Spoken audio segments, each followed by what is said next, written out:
so worried by the phone.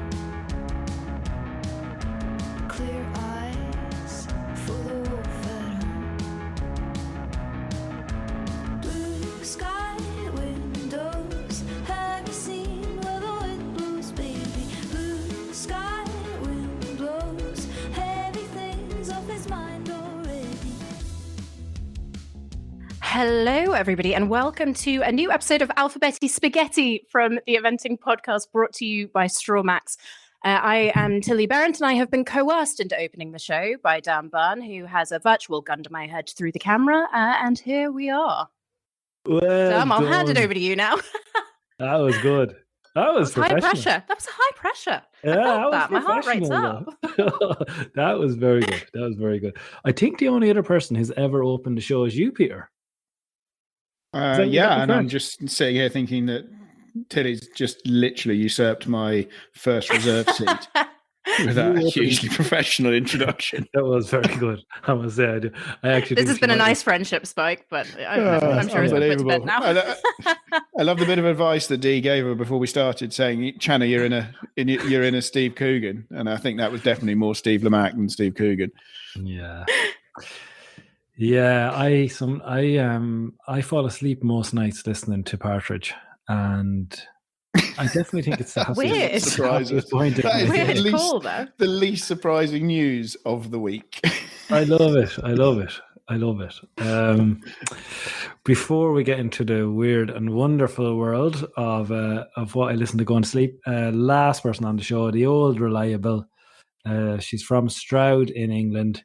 No matter where she is in the world, no matter what she's doing, no matter what's going on, you say, is there any chance you just come on that show? She'll give out a bit. She'll send back a few messages. She'll say no. She'll say she's busy. She'll tell you she's out hunting. But no matter what happens, she will be on.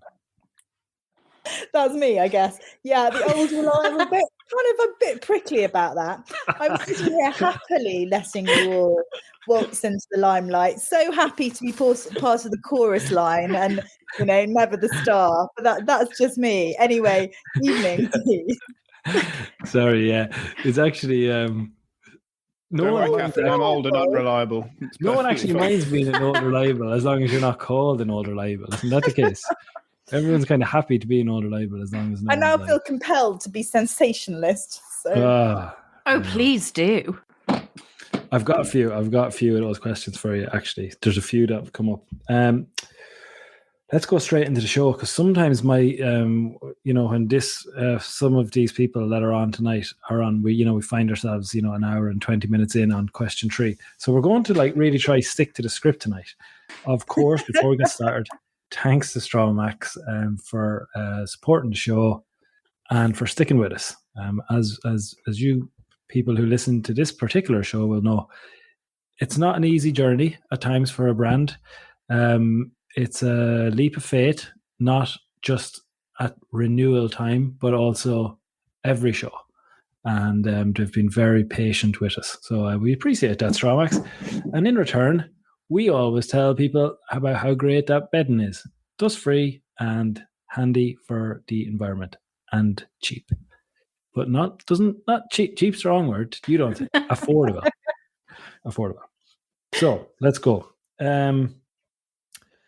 Okay, we have a lot of literary talent on the show tonight. One of the questions that I liked from Maureen was letters.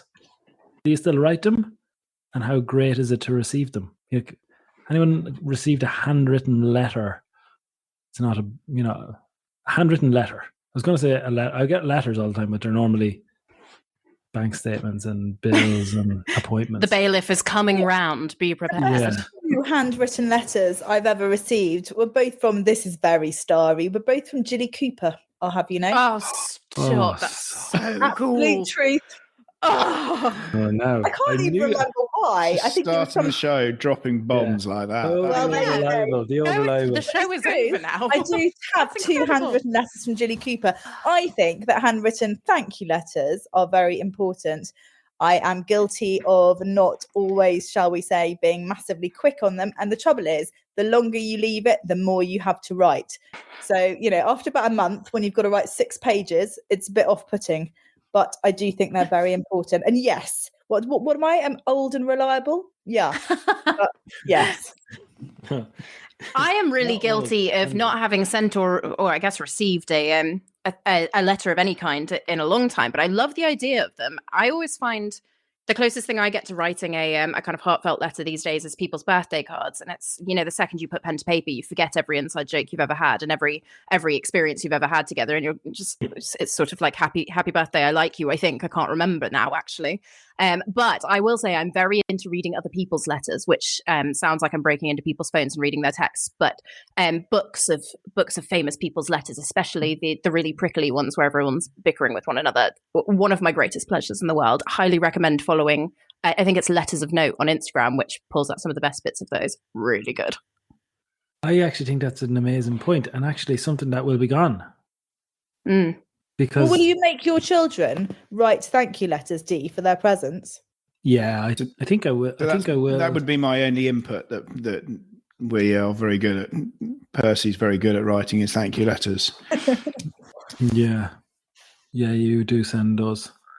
We should have a book for Percy at the moment. I'm going to put it in the post for him. Have you ever that's heard? very kind. Have you ever heard of Harry McClary? I have. He you haven't might got it, already. have He might already have Harry McClary. I doesn't have Harry McClary from Donaldson's Dairy. Oh, Harry McClary and Quackity Zach. Is this the same family from which Willoughby Wallaby, who famously hopped along, came from? I've not met A Willoughby favourite of Wallaby. my Is he? childhood. Is Willoughby it? Wallaby. A classic, frankly. I was reading Harry McClary the other night, Spike, and it was about a big pile of dogs chasing a cat, and I was like, Percy would love this. He would love that. Maybe you already have it. No, we've I got agree with Harry you. McClary and Zachary Quack. That's a Right, duck thing. Yeah. All right. Well, I'll look into it. I will make them write thank you letters. Tell you two funny things. One thing, I got a letter. This won't mean anything to you, English people, but in Ireland, there's a very famous artist. He's a bit like, I mean, Bob Dylan will be too high, but Yes, steady on now, Dee. he's an Irish Bob Dylan. He's the Irish Boston. Yeah, his name is Christy Moore. Of course, Oh, I know. Christy Moore, incredible. Okay, well, he's Ride like, On, one of the greatest songs of all time. Yeah, and that's only like the commercial stuff. You know, there's a like he's in. I mean, like Bob Dylan, insofar as he's, I don't know, 30 or 40 recorded albums. He can go. Mm. He's quite a voice of the times. You know, changes, but it's And a storyteller, to be fair. Yeah, I'll storyteller, give you all that. type of stuff. But I wrote to him when I was probably 9 or 10, and I just put Christy Moore, County Kildare. Because I think he'd been sick, like he'd had some kind of illness, and I loved him. I absolutely loved this fella. But that would be like saying Spike Milligan, Gloucestershire. Were you Unfortunately, there is another Spike Milligan floating around, which might slightly confuse And things. you'd probably get him and not the one that lives in Wiltshire. Peter By Spike the way, I Milligan. live nowhere near Wiltshire. Stroud. I don't know why. I know it comes up on my thing, but I don't actually live anywhere near Stroud. So don't write your letters to Catherine Austin, Stroud, 'cause they won't Catherine get to Austin, you. I might have Stroud. to give a little bit more detail. Where would we, Catherine? This could be a good game for us. Where do you think? What's the vaguest address that we could send it to that might still get you? How how I'm pretty wide? sure you'd need my full address and postcode. I don't think that. I doubt my non-existent fame extends as far as the Stone in the World post office. So. Oh my God! Could we just go Catherine Austin Stowe on the wall? Do you think that will get there? Shall we try it? Who's I got a think so. stamp? Perhaps we should all do that. We'll write to Tilly, the South. Mm. Yeah, Tilly, I mean, how- I'm the first Matilda Barrett to exist since 1898, so you might get lucky just based on the fact I have a ridiculous surname. Maybe, How- I If don't you know. Google How it, are there wide? any How others? would we go? How wide could we go, Tilly? Like where? God, I don't know. Where? Do Yeah, you try Tilly Barrett the South. I'm in Surrey, so I'd be a Surrey. few Well, miles can we south say of so? Croydon. Can we say so- south? Could we say south of Croydon, Surrey? Yeah, you could UK. even say south of London and give it a good bash. I don't know, you I might get reckon lucky. Spike the vet would have a good chance of getting. Yeah, I Spike. think Spike's the most Yeah. likely one to receive his post in this scenario. If we said Wiltshire, I think if you sent it in the post, you'd have a chance. If you use DPD, who are just my bane of my life at the moment, you wouldn't. They'd fling it over a hedge somewhere, and that'd be that.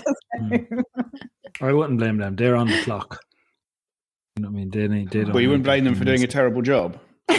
Well, they quite literally have one job and they're not doing it well. They're not as bad as Every, frustrating. formerly Hermes, but they are not good. Yeah, they were bad as well. There was the Yodeler, the one they're also terrible. They would ring me up and they go, "Is there anything we can do? You can tell us to make it more easier to find your address." And I said, "Well, there's approximately 4 massive signs at the end of the drive that say where we live. I mean, and the postcode stops you on the road. So just look harder. Like it's not difficult." It's a sizable amount of land. I mean, they could be driving on your land for a considerable amount of time. Spike's kingdom spans hundreds of my miles. God. And he's like, I why wouldn't are go- they not hand delivering my post to me? Wouldn't quite go that far. Tilly, Are you the only honestly. person in your whole postcode, Spike? You probably are. No, that is definitely not No, the truth. no, The postcode Camilla's covers there. the entire small little village that we live in. It is a sight to behold. Letters, though, I wrote to Christy Moore, and he wrote back. He wrote to me in That's school, nice. and he sent it to my school. Imagine, and he wrote me a big letter, and I still think it's probably my most prized possession. Little personal story there. Also, a funny game if you're ever on holidays or at events, which I would recommend because you lot travel the world. Write postcards to other people from other people. Ooh. Explain. Okay, you're in France for the European Championships or in 2023. Send a postcard to Dickie Waygood from Laura Collett. Saying what exactly? It doesn't matter, you know what I mean? Just keep them moving. Like the goal is get as many out there as you can from unlikely people, but don't make them too unrealistic. You know, just Can they all be to Dickie Waygood? Yes, that has to be actually- the proviso here. All that of could them be- going to Dickie. And he would That also could be the be a same. good game.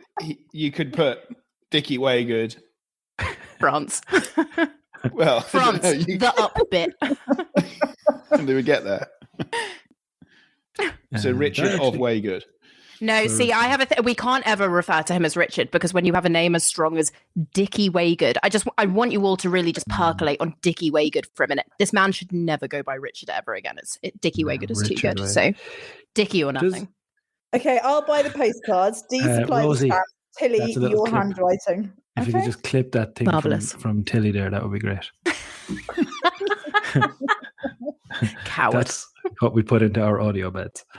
No, sorry, don't clip it out. No, I mean, just if we could take the little audio bed of Dickie or Nothing and attach it onto some other, I'm out going of to get context t-shirts areas. made. Exactly. Dickie or nothing. That's my already have. t-shirt for the European Championships. Okay, hang on. I've got to get back to my questions. Catherine, would you like it or not like it if someone referred to you as love? All very much depends on the person. All right, love. Some people completely fine because absolutely Context. fine. Some people I'd probably want to raise a scornful eyebrow in their direction if they did. So yeah, depends on the person. I would Okay. love to be present at the moment that the wrong person calls Catherine love. I would like to just witness that, actually, if I could. Would you get? I can only imagine. Would you get actually annoyed with Catherine, or would you get quietly annoyed with that stuff? Like, would you give out to someone? No, I wouldn't give out to someone. I might just give them a look. Yeah. Possibly. Icicles would start forming from the ceiling. The, Of the, the air in sorry. the room would change. You'd know, yeah. Are you Tilly, a giver out? No. With the odd look in the past. But no, I wouldn't ever give out, would I, Tilly? No, it's not your style. You can change the atmosphere in a room if you've got a remarkable skill Shut for up. it. My God, no, I Nonsense. envy it. Every day I look in the mirror and I go, God, channel your inner Catherine, make this room icy because someone said something stupid and I can't. I just can't do Tilly, it. you I'm make me too sound like soft. a right cow. That's really I'm going to follow this up by saying I'm not saying that you're a cow. You are exceptional, but you are also very good at making people who say incredibly stupid things quietly aware they've said stupid things, and I think that is one of the best skills a person can have, and I admire it greatly in you. You Okay, terrify mission me in the best way. 2023, be nicer to everybody all the time. Let's move on. Now, Catherine, you're really coming out of this show well tonight, aren't you? No. Catherine is one of the nicest people I know. I feel like I need a disclaimer now. You keep digging, But she my knows how love. to be. It's fine. Yeah, I can't save this, but I mean it all as a compliment.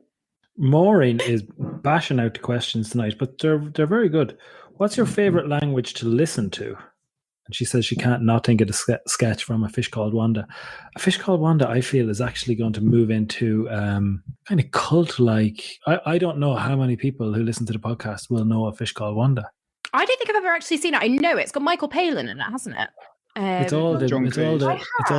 the Monty team. Yeah, a million years ago I saw it. And when we were little, my friend had 2 pet fish called Wanda and Meander, which is quite clever. That's quite good. Fish Called Wanda, yeah, it was a classic of our childhood. It was one of those films when we were growing up. Childhood? It's not something you should be watching in your childhood, I don't think.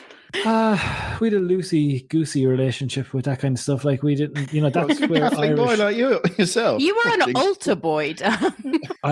That's where you learn all of stuff You're a about walking life. paradox. No, that is how Irish Catholic society raises its children. Like you don't get any official education in these things. You just look at what the Brits Monty are doing Python have on the done. telly. Yeah. What is your favorite language to listen to, Peter? I would go with, I think Italian. Italian's pretty cool, isn't it? Good shout. Italian's pretty cool.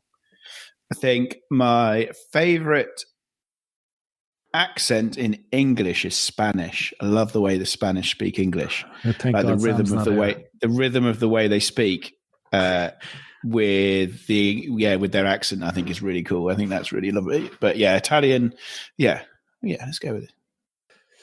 All the Pietros listening to the show will be delighted. Many. I mean, I'm not listening to many Pietros, I have to say.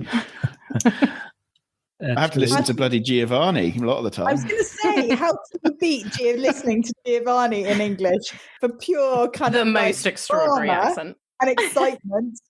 Giovanni Gallotti is unbeatable, surely. Yeah, he does have a truly exceptional. I mean, I would love to know where exactly in Italy that accent is from, and obviously it's now been molded by many years in the UK. But it is. So a Giovanni is from Parma. Okay, like the ham. Indeed, just like the ham. Just like the ham.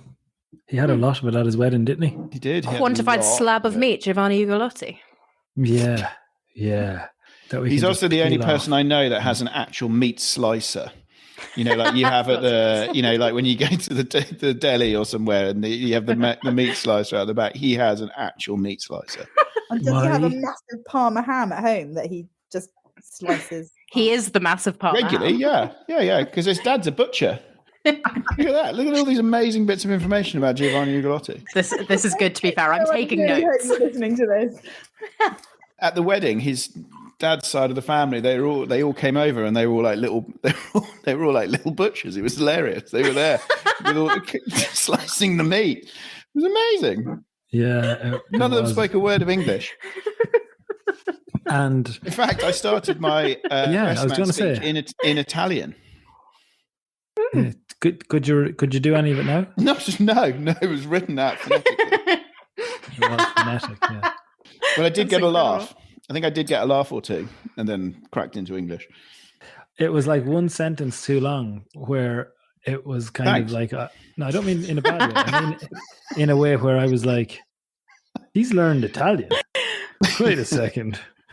Like there was just that one extra line. I was like, hang on a minute. He is. Spike, I have a follow-up question. It was written out phonetically. Do you actually know what it said? Like, or did you? Yeah. I wrote it in with Italian. Okay, you wrote another Okay. Italian event rider, Danny Bizzarro, helped me write it. He's a funny lad, actually. How much do you trust Danny Bizzarro? Because he could have been telling you anything there. Yeah. I'd run that through Google Translate. Actually, you know what? It's done now. So maybe it's best not to know what you said. I mean, his family laughed at the right points. They didn't seem offended. I mean, I think it went pretty well. Yeah. Okay. I think you got lucky this time, but yeah. Well, in don't future. you have to do it again. Tilly, close your eyes there. What accent would you like to hear someone whispering sweet nothings in?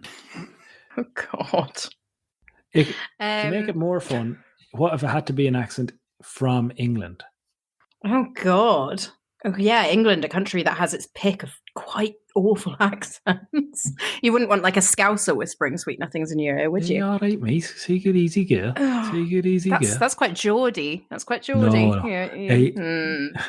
I would struggle with Geordie. You lived in Newcastle, Peter, didn't you? Did you study up there? Peter, I think. No, I did not.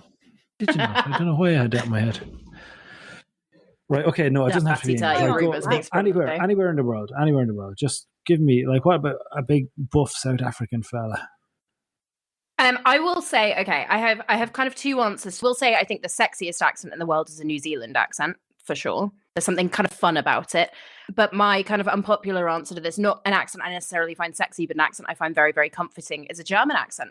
And I know that's very broad because there's lots of different German accents. My family is German. I don't even particularly like my family, so I don't know that this is a good enough excuse for finding it comforting. But a North German accent is, I don't know, I find there's something quite soothing in it. I'm possibly the only person in the world who thinks that. But I would say if you want a German Comforting. accent that just sounds nice, Christoph Wohler for Event Riders is someone who has a nice accent. I think Dirk Schrader as well has quite a nice accent. Andreas Oswald. I'm now just naming people who also have nice bums. I was going to say, you're now naming people that you wouldn't be listening to.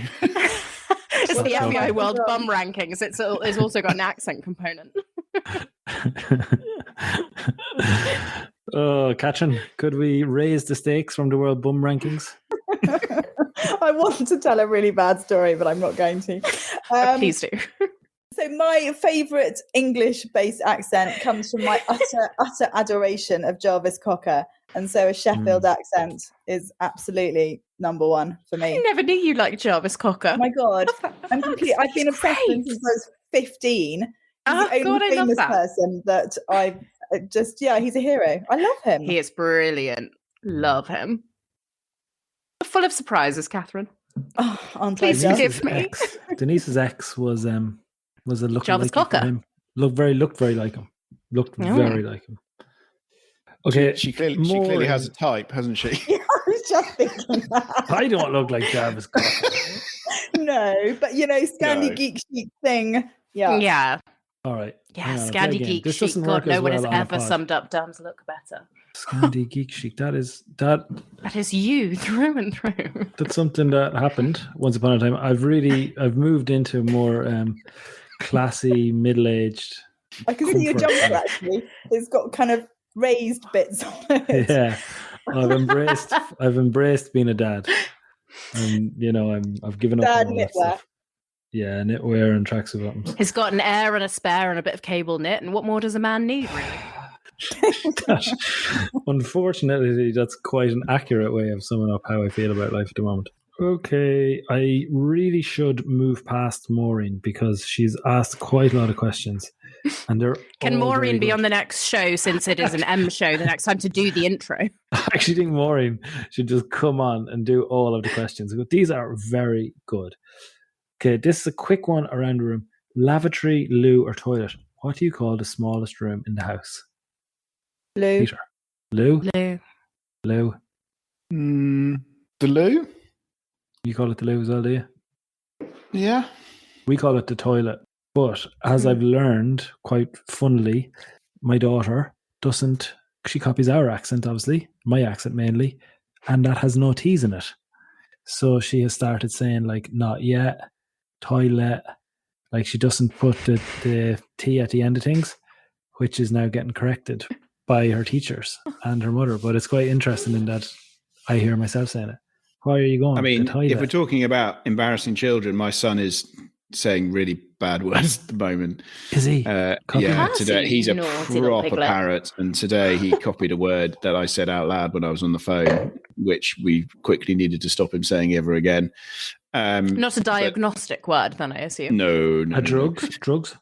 But the funniest thing he does, so he does swimming every Wednesday afternoon, and he does a thing called a torpedo when they push off from the side of the pool and go and go backwards. And you, when you're encouraging them to do it, you go torpedo. Trouble is, he only copies the second half of it. Oh my goodness. That's very good. So he goes around the pool shouting pedo.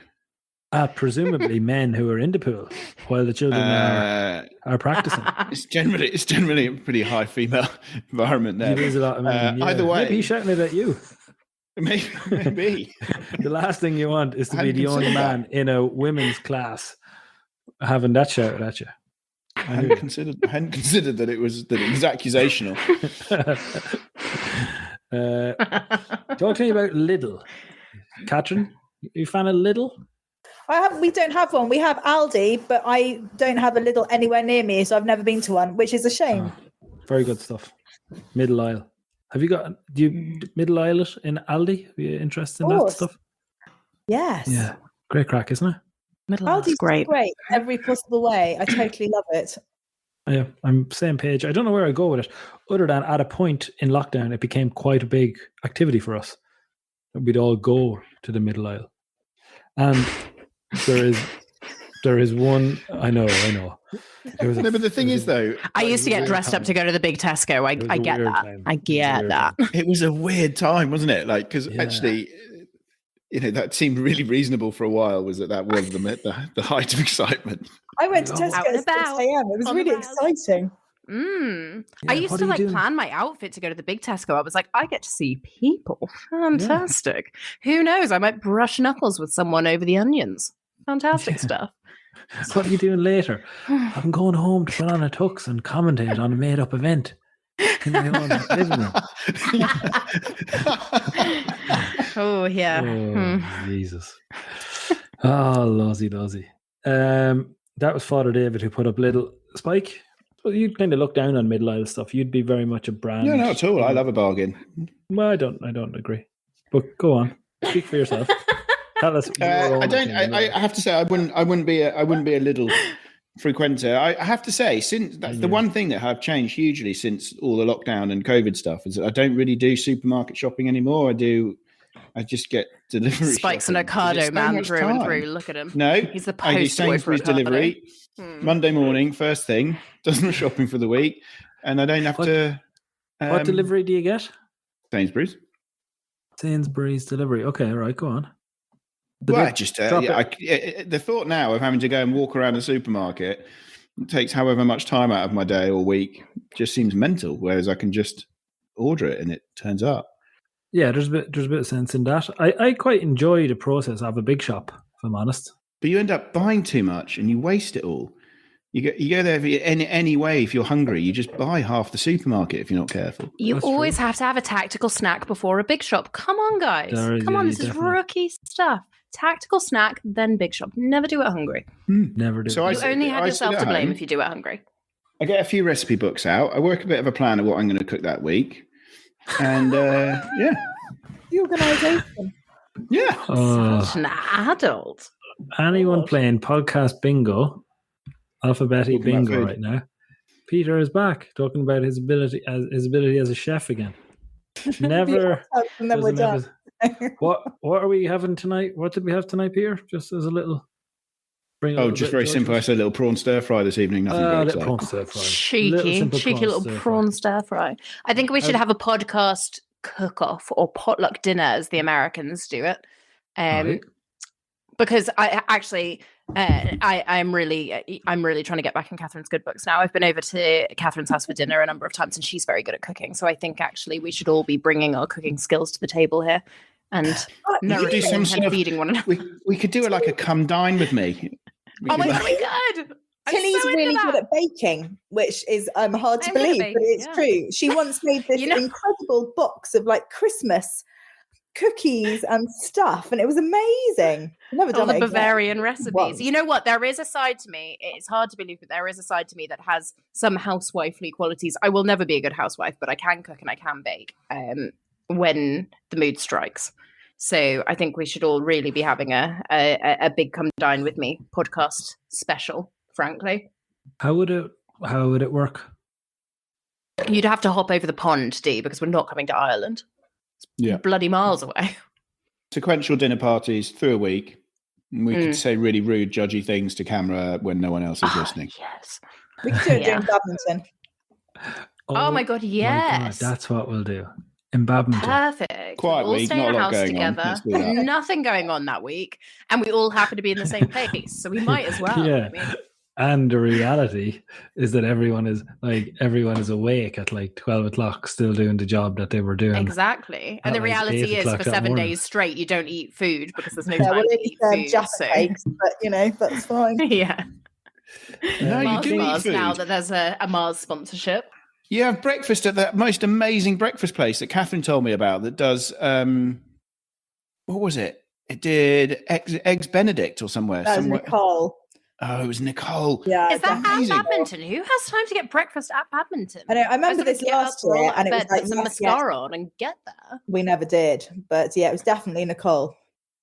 I think commentators, maybe they have more time in the morning. I don't know. Also, vets are not too bad in the morning because they usually haven't broken them by then.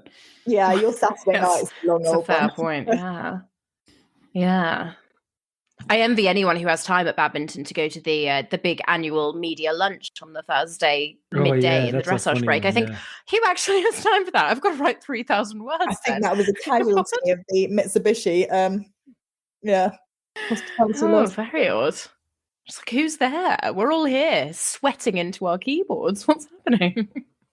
No more of that. The king is getting coroned this year. So Yeah, he is getting coroned. Here, Yeah, Father David. so cross Father country David, days give me this. Monday. Yeah, Oh, well, that's listen going to to be weird, isn't it? Who remembers? Oh, I remember.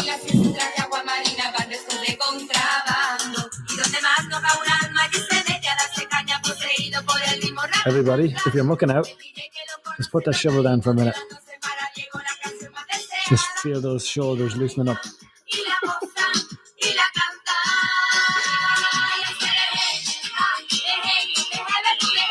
Who actually remembers the dance moves to this? Because I certainly I'm don't. watching them here. They're shimmering away. Of course here. you are. Of course you are. No, I'm watching a video, not in a weird way. I'm playing it through YouTube. I love those songs, lads. They give me now nostalgia. They make me think of Spain and warm summer nights. You know, like not drunk, not like the kind of, I don't mean like late teens. I mean kind of more 11 to 14, kind of up to no good. The continental Fanta years, yeah. Yeah, well, a bit of like you might get like, you might pick up a few smokes off the ground or whatever. You know, you're not able to buy Little smoke. gremlin, what? What I mean is, you're in the kind of a messing stage. You're not great, but you're not bold. But you know that. Do you know where I'm going? Does anyone else feel that? Do you know where I'm? Yeah, that yeah, age? 100%. Yeah, absolutely. I didn't have that age in Spain. I was in America, but yeah, I know what you're saying. Yeah, Well, I was doing that at skate parks, not on Spanish beaches. But oh yeah, you did. When did you get your nose pierced? Tilly, are you it was my Avril lip. Lavigne? Yeah, You know how she went missing? Come Are you actually? yeah, Actually, I I'm love that Melissa. You know what? I accidentally saw her live in Vegas in 2022. Totally didn't mean to, but did. But No, was I'm it not Avril Lavigne.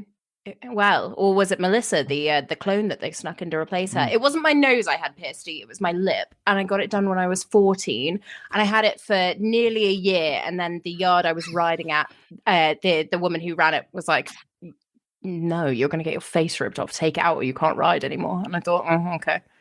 I mean, I'll be wildly less cool without my lip ring, but at least I've still got my pink hair, so I guess I'll take it. I love the fact that it's an L lip piercing. That's a very, you know what? really You can still on point. You can still see the scar. I mean, it's been, oh my God, what am I? I'm 31 now. I took it out when I was 15. Obviously, the hole's closed up, but you can still just see the little dot under my lip. The scar of it is there forever, and that's fine. Maybe I'll reopen it. Maybe I'll get my lip pierced. Who knows? Maybe. I got my eyebrow pierced, and it's still quite a. Did you? Yeah. Sorry. Did you? Yeah, it's still quite a hole. Immediately. Have you got Very the new pictures? metal of you. Please All right, Fred find them. Durst. Yeah, my It's all dad. about you rolling? Shinky. My dad brought me. Rolling. Oh, gee, who knew you had it in you? Did you have very oversized trousers as well and a wallet with a chain on it? No, definitely wasn't into that. The Wallet with a Chain. That was a grungy. That was a grunge thing. No, that was new metal. That was the people who listened to Korn and Limp Bizkit. Oh, yeah, Oh, but it's people with their snagging it. eyebrow pierced in Ireland didn't listen to Korn or Limp Bizkit. I was never listening to that rubbish in my life. Eyebrow piercings. Is that what you'd associate with that type of music? With that type of 100%. piercing? But you do have to remember that my subculture years were enacted in America, so it's probably very different to Ireland. You know, I was kind of living through a very different association with all of those things. But yeah, to me, eyebrow piercings would definitely be the new metal crowd, verging on the people who listen to Insane Clown Posse, which is an unforgivable sin. I think Oh. it was a clubbing thing for you, Dee, wasn't it? Oh yeah, ravey. I would be over much here, more but not in of the a States. raver. Yeah, of a raver, not a grunger. Would you? Yeah. I missed the real rave years. I was like, a bit too young for all that. But I caught the end of them. Damn. No, I caught the end of them. We would have listened to a good bit of Scooter. But we weren't proper ravers, because we were too young. We were children. I love that. That's a great quote. I'd have listened to a good bit of Scooter. Back in Ireland. Do. Rosie, if you're listening, there's another little audio bed there for you. Diarm bragging that he's listening to Scooter. Right, lads, going to keep moving. This is the issue with these when I have you lot on. Okay, let me see now. We were inundated. Thanks to everybody who sent me stuff. Great response to my siren call this morning. Lifts. Deborah wants to know, is anyone afraid of a lift?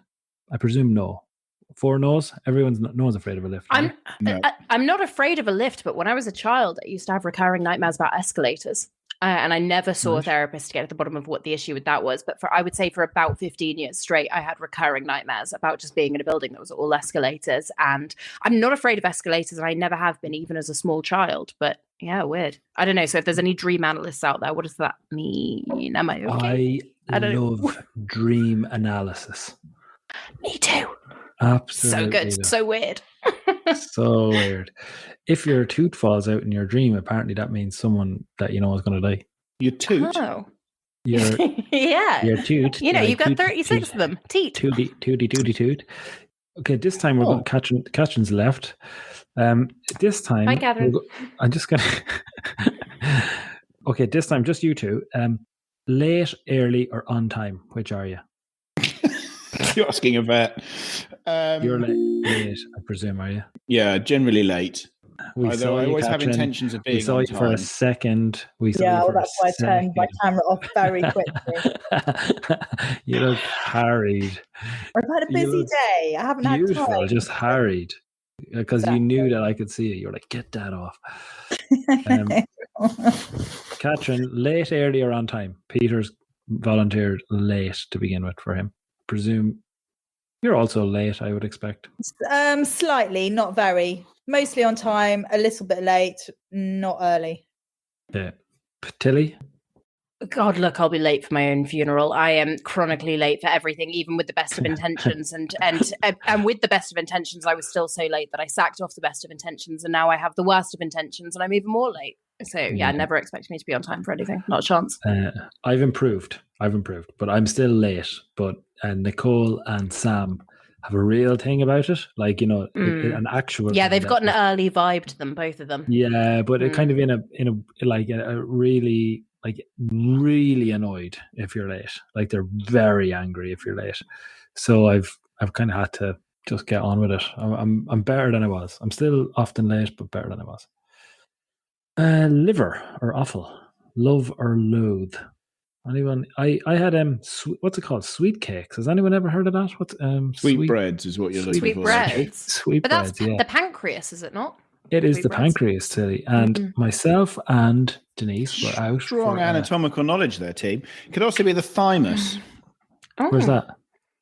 In your throat. You only have it when they're young, and then it disappears as they get older.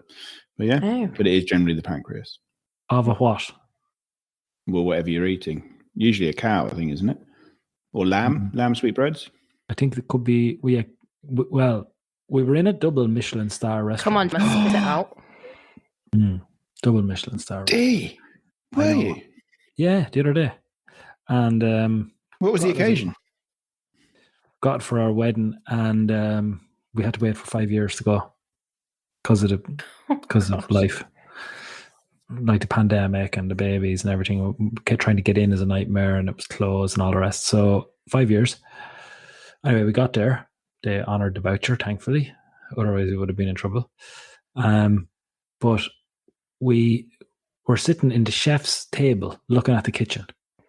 All right, not amazing, I wouldn't say. It was all right. It was a fairly sterile kitchen experience. It wasn't all the drama that I was expecting. But we also didn't have a choice. They just gave us the food. Do you know, like it's whatever it's called, a chef's menu or whatever that. Yeah, that's pretty standard for a tasting menu. Tasting menu. Exactly, Peter. And we got the tasting wines. So we went all out. But for the main course, we got sweetbreads. And as you know, Peter, we don't eat much meat. So we were going to make a bit of an allowance and say, look, no harm. We're in a Michelin star place. I'm sure it'll be lovely, whatever we get. We got bloody sweetbreads. Denise nearly fell off the chair. She had to eat the pancreas of an animal. Yeah, but it tasted good though. She hid it under a piece of bread. And no. Yeah. Honest to God.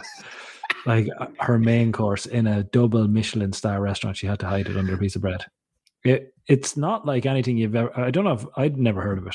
But if anyone out there hasn't heard of it, basically it's like the fat of a piece of steak, which is nice, but like it was a full serving of it. Complete serving of it. Quite soft. Oh, geez, it's better than that. It's not just like a bit of fat. It's quite soft. But it should be soft, yeah. Like not steak fat, then more like the fat you get in a big Christmas ham. Thick fat. It's not fat though, is it? Well, no, for me, no, thank you. Have you had it? It's excellent. I do love a sweetbread. And to go back to your original question about liver and what was it? Liver and Awful. See, my big problem, as I have mentioned before, is I have gout, and that is really bad for like goutness. Awful is really terrible. Yeah. So yeah. Why? What is the connection? It's very high in stuff called purines, which is what then goes high in your bloodstream, and then that crystallizes in your joint, and then you go really, really, really, really lame. Okay. Purines, yeah. What other foods are known as? Cheese, I believe. Shellfish. Interesting. Wouldn't have known that. They were the bad things for me. And then other people will tell you weird things like olives and certain veg, but I tend to try and avoid offal. Red wine and cheese. That's what I thought would be the bad things for you. I don't avoid them. But are they bad? You don't know. I mean, theoretically. Tilly, have you ever eaten liver? I have eaten liver, yeah. And to be honest, I wouldn't have any thoughts on it. Despite having been a vegetarian for a decade, I now eat meat again. I was, from 12 to 22, I was a vegetarian, and then I moved to France, and that sort of got thrown out the window. I'm sort of the mindset that I'll give anything a go once. Liver, I used to actually love when I was a kid, much to my mother's disgust. I haven't had it recently at all. I've never had sweetbreads, actually, but I'd give them a go. I'm not particularly fussy. I was going to say I'll put most things in my mouth, but then you'll isolate that for an audio clip to promote this podcast, so I have to not say that.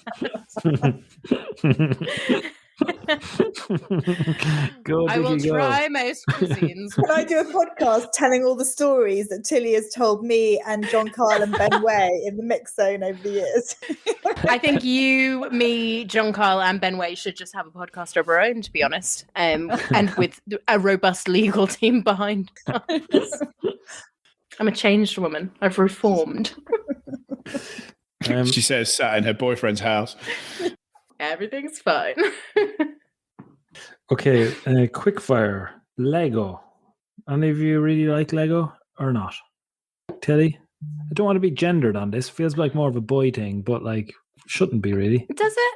I can't remember the last time I played Lego, but my best mate and her boyfriend for Christmas every year, because Lego's really bloody expensive. They get themselves a big Lego set and they spent the next 3 days day drinking and doing Lego, and I think that sounds marvelous. To be fair, I haven't done anything with Lego since I was a child, but I'm very pro that. So that's I think all I have to say on the matter. And it really hurts if you stand on it. That's all I have to say. It really hurts if you stand on it. Yeah. Yeah. To be honest, you got way more out of it than I thought you were going to get out of it. One of Sam's kids is a little freak with it. He is unbelievable. Like he has the vision for it. Like you can give him any box of Lego and he'll turn it Future into architect in the making. loves it. Loves all that stuff. Lunchbox. Lipstick. Tell me when you want to stop, okay? I've got so much, but like run out of time. So tell me, put your hand up or shout your name if you've got something to say on any of these topics. Lipstick. Yeah, go on. No comment at all. Lipstick. Gosh. Lipstick. Right. Great contribution, Spike. Thank you for that. Yep. Something for the listeners to think about. I was just trying to avoid lunchbox, to be fair. Linguini. Good. Very good, I would say. Very You good. You can't eat them. Linguini makes me think of the movie Ratatouille, which is just epic. Great film. I've gotten very well. Me and my boyfriend Alex have gotten very into making our own. Have you got a pasta, so boyfriend? it's now been. No, have you got a boyfriend? Sure. Wait a second. When you dad had a boyfriend? Your Instagram would have any idea. Look, it's very wholesome. We make pasta together. We craft our own linguine. You can't eat none of this. It's so pure. Tilly, is that a new tattoo on your arm? Yeah, I've got a new tattoo on my forearm. I've got some a Victorian illustration of some daffodils with little girls' faces on them. Which people keep asking me what it means. I'm like, I don't know. It means that I'm cool enough to have a tattoo that's quite big. That's what it means. Goodness me. Will you hold it up again? It's big. Oh yeah. Well Working done. on it. I'll be covered in the bloody things. You are, that is your mission in life, isn't it? You are actually going to be. You've got spare skin still to. Would you ever get? There's so much spare skin. Would you get? Sorry, I didn't mean that. Would you get a face tattoo? No, she would not. no, absolutely. Let wouldn't. her answer herself, Katrin. No, I wouldn't. I think they look gross, and also I wear makeup, so. In any situation where I'd want to be showing off a face tattoo, I would then also have makeup covering up the face tattoo. So it wouldn't make any sense. I would consider a neck tattoo, but no, probably not. On the back of the neck. No. I would consider something big on the side of the neck. I held off for a while. I always had tattoos doing this job. But I had a tattoo on my collarbone that I got when I was 21, and for a while I was like, "Oh, that's as bold as I can be doing the job that I do as an equestrian journalist." And now I'm like, you know what? I'm like 5 or 6 years into this job. Like, no one's sacked me yet. They're still letting me get media accreditation for things. Time to start covering myself in tattoos. I'm actually also very keen to learn how to tattoo. So yes, you can find me in a media centre near you soon, tattooing the journalists once they've lost their minds. Catherine? Yeah, I mean. We could have a little stall in the corner of the press room at a number of major 3-day events this year, and you can sit there Fantastic. and tattoo anyone who fancies it. Lads, I'll wait for everyone to have their breakdowns, and it feels like such an unlikely. Feels like just such an unlikely place to find clients. Like just imagining any press times are changing. D, we're all modernising, new era, new sport. We'll have a tattoo stall. I reckon Catherine's in for a face tattoo. John Kyle's in for like a full sleeve situation. Lads, can we just take a step back and just pause this for a second? What could we tattoo on Catherine's back that she would? I'm thinking anyone needs to answer this question. She's going to want a hunting scene, so we do like a wood engraving of an old hunting painting, full detail. There's men in red coats. There's a colour foxes moving very fast. Yeah, let's do colours. A fox. We could just do a fox's head, a fox's face, like real detail, all across her back. I love it. Yeah, I'll start designing it. Tilly, what do you have on the back of your thighs? Catherine, this is your favorite of my tattoos, isn't it? So, Yes.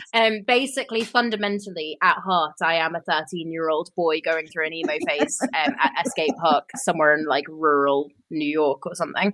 And See, I so on the knew back of my Avril Lavigne. thighs, I knew you were Avril I am Lavigne. Avril Lavigne. On the back of my thighs, I have lyrics from a band called La Dispute, and I think the only way I can Called describe what? La Dispute Slow down. is their Called what? What? La Dispute. La, like the French, like la. You know what? It begins with an L. Shall I bring Spotify up and give you a little play of what La Dispute sounds like? They're basically like, if you imagine slam poetry, but all screamed and set to very frenetic and aggressive music. Like, it's basically unlistenable, but I like them because I have, go back to I the have beginning again. bad Go taste and everything. Slam poetry. You lost Slam, me at yeah. slam poetry. Talk to us like we're middle Just class. tell us what is on each So side. my left thigh says, "How senseless death." My right thigh says, "How precious life," and it comes from a song that sounds like this. Hang on, let me fast forward to when they start screaming.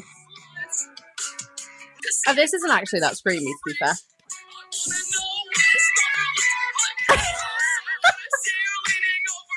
And when you call me old, this is why. Because I have to look after Tilly most of the summer in the press room. That is why I'm old. We said you an old reliable. They're not separate. It's not a comma. And it's an expression which you know well. Dave, just drop it, Chief. All right. Well, I'm just saying, 'cause when you called me old, I definitely didn't call her old. I meant like an old reliable. But they have got to be seen together. It's more of a hyphen than a comma. Leggings. Do you like do you know that Lululemon? You like Lululemon? Who on a equestrian journalist salary can afford Lululemon? Good point. Are they about £100 for leggings? No thanks. 120. But you know why? They have patented their whatever combo of latex, elasticine stuff. They've said we have the It's answer. nice for them. Yeah, they've said we've got the right mix to keep everyone happy, and this is why we charge what we do, and people are buying it. There's a little story about Lululemon I read in the paper the weekend. Not equestrian journalists. Well, people are buying it out there too. Well, people are buying it. Is Not for anyone me. lactose? I have no intolerant? idea what you're talking about. That literally just went straight in my head. Lululemon. It's leggings, Peter. It's about leggings. Spike's waiting for someone to bring up Louis Vuitton and then he'll chime in. Oh, I don't really my know God. about him either. Who'd he ride? Right. Okay, last question, right? Because it's time then. Law. Have you ever broken the law? We've probably done that a lot, haven't we? Oh, lunatic. Someone asked, hang on, I better go back. Someone asked early on in the conversation about who has done the madder things between Catherine and Tilly.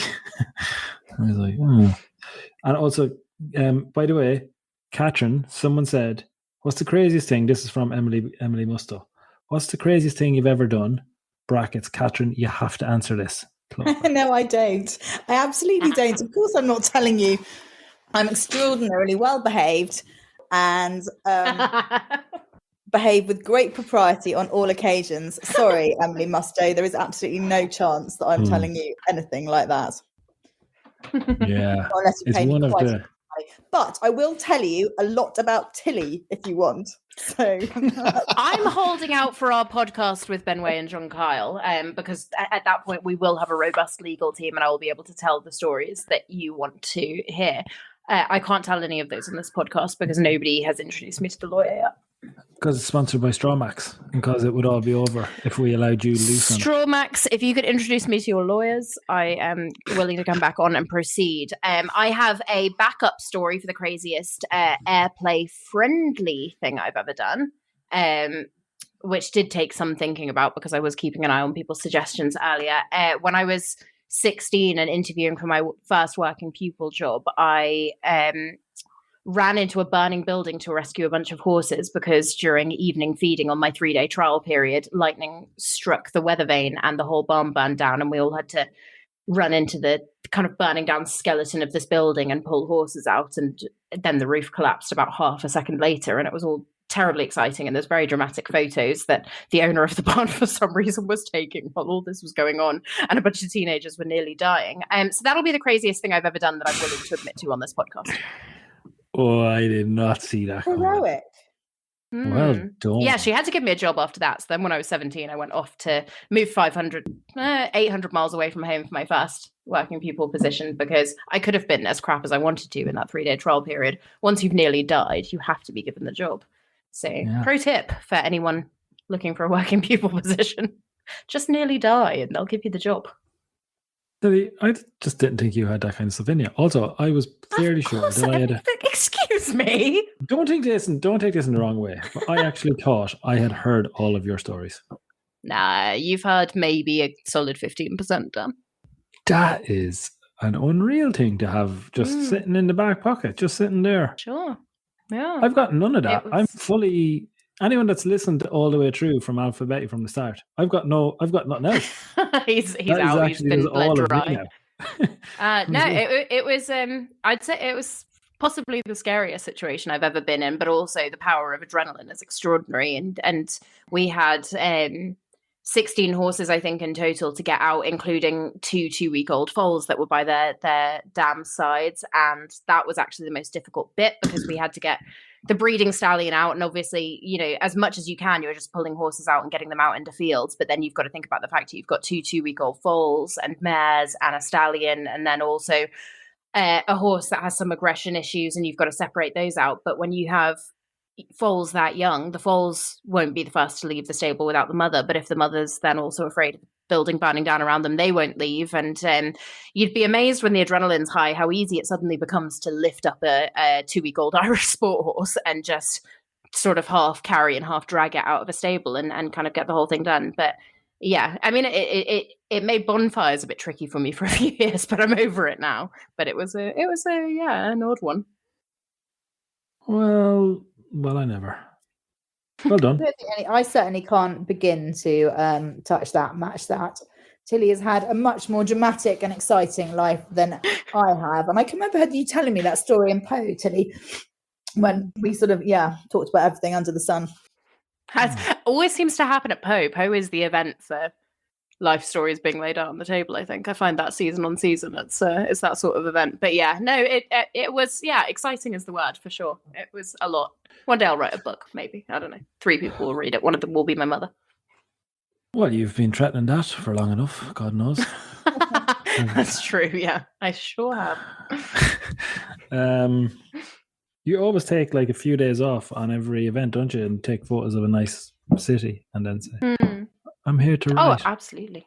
Yeah, well, and you know what? It's important. Like, I'm going to answer what you've just said seriously rather than combatively. But when you travel around as much as I do from event to event, I actually think it's really, really important. In so much as you can get away with it with the clients who are paying your expenses and with your own kind of financial means, which God knows mine are limited, but to tack on extra days here and there to actually enjoy the places that you get sent to, because we do get sent to some really cool places, and year in and year out I get to go to places like Poe and Buccalow and all these places, and the towns themselves and the world outside the event is an important thing to get to see. And yeah, one day I will finish the book that I kid myself that I'm writing every time I add those days on. It'll be worth it, I hope. But if not, I've seen some really nice towns, and that's cool too. What section of Amazon do you think it would be in? Like, how do you think it would class it? Like, it would be very varied, wouldn't it? The bargain basement one, I reckon. Like Kindle Unlimited. It's like, this one's free. Your what writing style? Who would you compare it to? I'm not going to be so bold as to compare my writing style to anyone. I will say which writers I'm influenced by. So what I'm actually working on, I'm not actually working on a book about my life, because I don't even care enough about my life to read a book about it. I don't expect anyone else to. But I am working on a piece of fiction, and I would say one of the great influences for me is Zadie Smith, purely for the way. I mean, she's an exceptional writer anyway. I sat there. I was sat there thinking I'm never going to have heard the person she's going to reference here. It was never going to be amazing. It was never going to be Dick Francis or like something. I'm not writing about horses. Sod that. Dick Francis. No, Zadie Smith. I highly you recommend. Really thought she was going to say Dick Francis. No, but I did.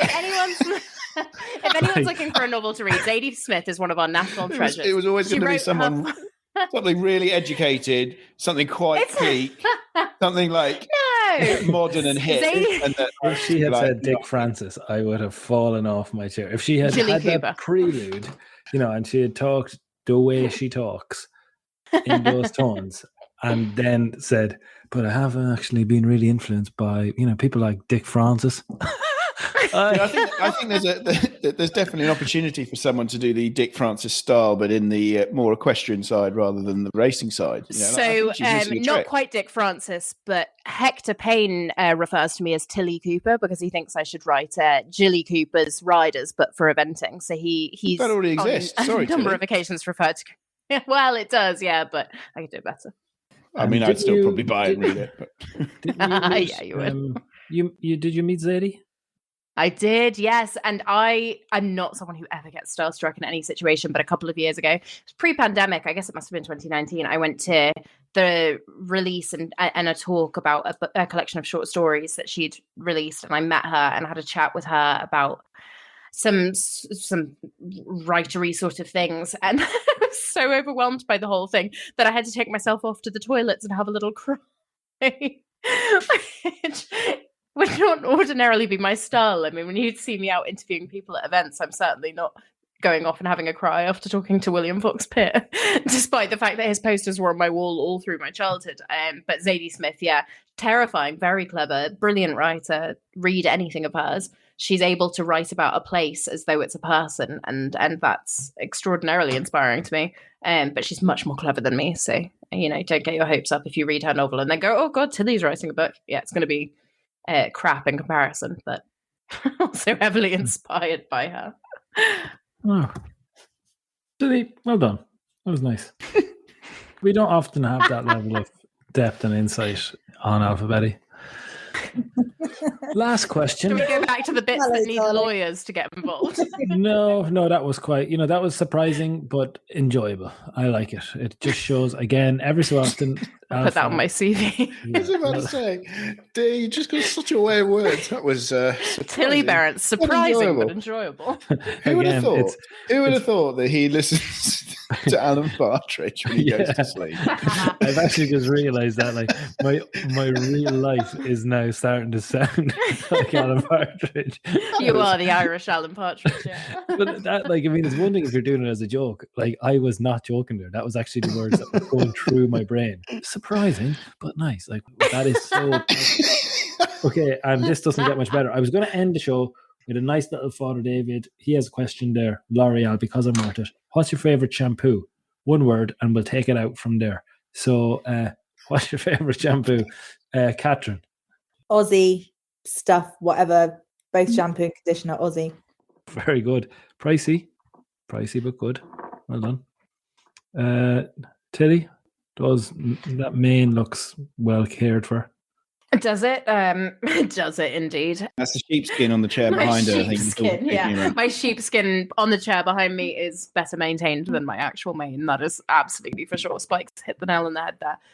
But yes, Philip Kingsley, far too expensive. I'm not sure it's doing any good, but I'm trying. Kingsley. What is that now? Talk to me about that. It's, I don't know, expensive shampoo that tells me it's going to give me more hair, and all I want is a voluptuous mane of hair. Loads of hair. I More don't. hair. You know what this is? This is 1984 style back combing is what this is. I have sod all hair. And it's very sad. And you think a shampoo, Spike, do you know anything about that stuff as a vet? Not a clue. I don't, honestly, you literally, as though you were Spike, so turning to the expert can you here. prescribe me a shampoo? I'll use No. mane and tail. I'll use MTG on my mane. I'll use anything. Could you get more hair from a shampoo? Would that be possible? I mean, you asking for advice, Dee? I mean, I would take more hair. Look, no doubt about it. If I'm not saying I'm definitely asking for myself. I'm just out of interest.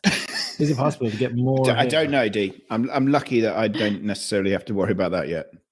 Yeah, you've got a pretty full head of hair, to be fair. I'm very susceptible to marketing, so I've been marketed. Philip Kingsley will be going getting rubbed onto the top of my head now. he's a good man, is our Philip. Good man. Right, that's good enough for me. Peter, what do you use? you know, I'm not sure if I even know. I think I've got some sort of like Nivea shower gel that does your hair as well, or something else. No way.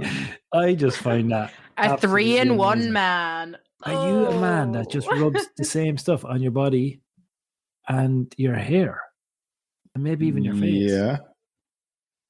I've been told recently. So I had a really bad experience. Was it last week? End of last week, when a farrier told me I looked old. And I think when a farrier tells you that you look old, life I would love to life see is the a two of bit you. grim. Oh, you look a bit old. So the only thing I do differently now is that I have actually got some sort of face wash, and I may or may not be moisturizing my face to try and make up for this haggard old face that I apparently SPF, have. Spike. SPF every day. yeah, Facial SPF. SPF is what it's all about. And a retinol. You'll have it in your night. moisturizer. But yeah, you need to. It's the night stuff you need to look after, Peter. You need a night cream and a day cream. Don't even start me on that. Night What? cream, do. You need to have a Retinol night is cream. your friend. Yeah. Retinol? That It sounds can like a also- made up something. That doesn't sound like an actual thing that exists. That sounds like something that's been made up and printed on something. Tell you what, when you rub it into your face, you'll realize it's not made up. It's a burn. Retinol. Yeah, it's burn you a bit. You'll But get you know what? spots for a few days. You'll do what's called a retinol purge, and then your skin will be like a baby's Okay, I'll bum look cheek. into it. But it At sounds night, made up. SPF the next day because it makes your skin sensitive. You do your retinol SPF, isn't 3 that what, times a like, week. Isn't that what That's like sunscreen, your Spike. sunscreen is? Yeah. Yeah. That's what's making you look old. The sun. So, You're out all day. But you know what? And having a son. But you know what? You also don't want to put the same cream on at night as you do in the day. You don't put on SPF going to bed. No. Night cream and day cream. Also available from Lidl. They do very good deal. CN. That's stuff. CN, yeah, it's all the same ingredients All the same and stuff. mostly the same design on the packaging. I don't know how they get away with it on a copyright front, but they manage But it. CN they stuff, do. very They good. do. And it's very good. And you look young. does it have retinol in it? No. That's more expensive again. I'll send you some links for retinol options, Spike. We'll sort you out. You're going to look 12 in Yeah. 2023. I think at some point I just need to shave my Are horrible you- grey beard off, and that might actually take some years Are off you, me. are But you qualified to do this job? You look so young. Are you the work experience boy, Mr. Milligan? It doesn't, Wouldn't that be how did lovely? you get here? Did your parents drop you over? It doesn't Wouldn't feel that like be you could be old lovely? enough to drive a car. Okay, that would be exciting for everyone to see. And by the way, if you're out and about at an event, Peter needs a pick-me-up. And I think what we would like to take away from this show is a little game called Pick Peter Up. And that is all about giving Spike a compliment. If you see him at a show, if you do it online. Can I If you sign get- up for this as well? Yeah, everybody. It's so much fun. So particularly when he's on LinkedIn and he says, stuff about his business, just leave a little comment saying, you look young, you look great hair, great face, well done. Looks all that. 12, but did a great job diagnosing my horse's lameness. 5. There's one of sending Vicky Wakegood Vibes. postcards this summer. We're sending Spike compliments as well. Pick- That's mostly yeah, pick what we're Peter up. trying to do this summer, right? Use the Fair hashtag, and we will maybe find out on Instagram if we could post things, maybe stories, or we'll do stories. No, we can't find them if you stayed on stories. Just use the hashtag Pick Peter Up, and by the next time we're back on Alpha, we'll be able to give him a few compliments, because that's a hard thing for someone coming from a farrier, Peter, as well. I agree. That's hard tough. one to have to do. Yeah, Tough, that's isn't it? That's a lot. That's a lot. for him. All right, well done. Thanks everybody. As always, a pleasure. Tilly, do you want to play us out with a little with a song or with a little piece? I mean, do you want the Screamy Slam poetry back? It's bold to ask me. Oh no, definitely not. Katrin, would you like to pick a song to play us out? I'll leave it to Tilly. She is much more suitably qualified to do this. She can top and tail it. I mean, I'm happy for us to lead out on the same song we led in with, which I am going to do a little bit of promotion here and say that if you enjoyed that song in the intro, the band is called Lilies in My Brain. It is my lovely boyfriend's band, of which he is the lead guitarist and the producer and the everything. He's a gem and they're great. So give them a listen. If you would like to play some of them again, I'm happy with that. In Lilies in My Don't listen, D. Don't listen, D. It's It a- sounds like if you play it one more time, we're going to end up having to pay some sort of royalty fee. This is them. It's a Lily's reference in to a my brain. Charles Bukowski poem because I can see the confusion on your face. Oh, of course it is. Of course, Did you not yeah. Did you realise ever that, Dee? Did you ever hear of Dick Francis? Come on. The only author ever, Dick Francis. Oh, I've had enough now. Not everybody. Night, everybody. Nicole, we're here to talk about Strawmax. You've got 3 areas in which I'm able to give you information about. Could be planet, could be owners, or could be horses. What's next on the list? Let's go owners. Owners is a good one because actually it's not just owners. It's also riders, or it's also people who are mucking out, changing beds, minding horses. So owners, yes, but I know lots of owners who don't do their own mucking out. So there's a few benefits in here. Firstly, using a straw pellet bed means that you're not having to muck out the whole bed. Why is that a benefit, you might want to know? Well, you don't have a huge muck heap to take away and to maintain or to keep as a starting point. Secondly, a lot of time saved and effort, your arms. If you're not having to take out a whole bed very regularly, you're just able to do a bit of fluffing up, which is exactly what straw pellet bedding is very good for, you know. It absorbs waste very well, saves your arms, saves your time, and also, I mean, the key one here is if you're not having to change a bed all the time, you're saving a lot of money. So it's a very economical way of keeping your horses happy, healthy, and clean. And also, when you're finished with it, I'll talk to you about this later, but it's very good for passing it along to the farmers and gardeners when you're done. So you're not even done when you're done.